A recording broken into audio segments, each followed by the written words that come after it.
Perkenalkan, nama saya Maria Intan, NIM 423009.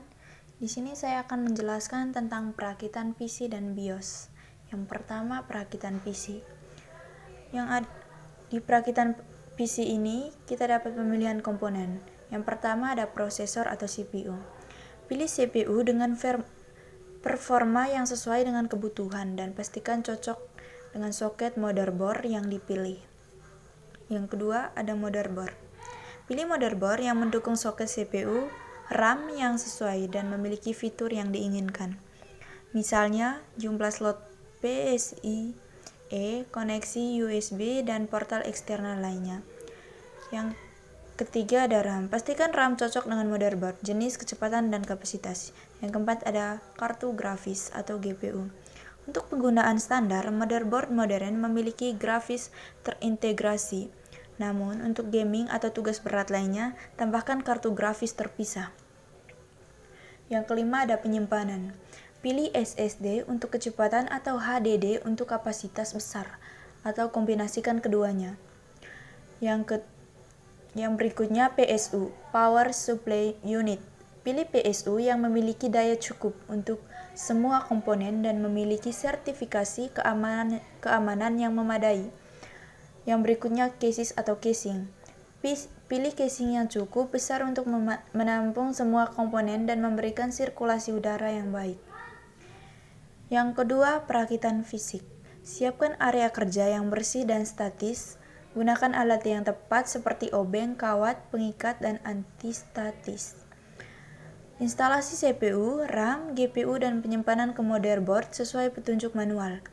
Pasang motherboard ke dalam casing, hubungkan kabel daya dan data. Yang berikutnya, instalasi PSU. Kabelkan ke komponen yang memerlukan daya, sistem pendingin CPU, dan pastikan semua kabel terhubung dengan benar. Pasang kartu grafis dan kabel daya yang sesuai. Pasang penyimpanan SSD, HDD, dan kabel data atau kekuatan.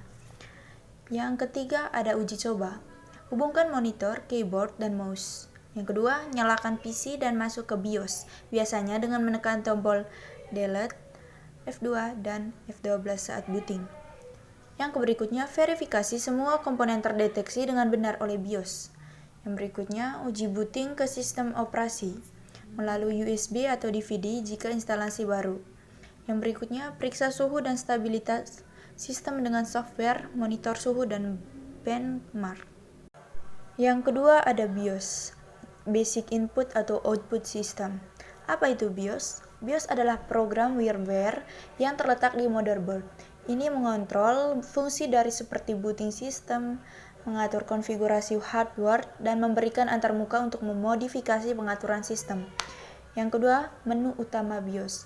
Boot mengatur urutan boot dan perangkat boot utama, atau HDD, SSD, USB, dan DVD. Yang Advance adalah pengaturan lanjutan untuk CPU, RAM, dan fitur motherboard lainnya. Yang berikutnya ada security, mengatur kata sandi BIOS dan fitur keamanan lainnya. Ada hardware monitor, memantau suhu, kecepatan kipas, dan tegangan sistem. Yang terakhir ada exit, menyimpan pengaturan dan keluar dari BIOS. Yang ketiga, ada pengaturan umum BIOS, date dan time, mengatur tanggal dan waktu sistem. Boot order menentukan perangkat yang akan diboot pertama kali. SATA mode mengatur sistem operasi untuk perangkat penyimpanan AHCI, RAID, ID. Dan yang terakhir overclocking, mengubah pengaturan untuk meningkatkan kinerja CPU, RAM, dan kartu grafis atau hanya untuk mode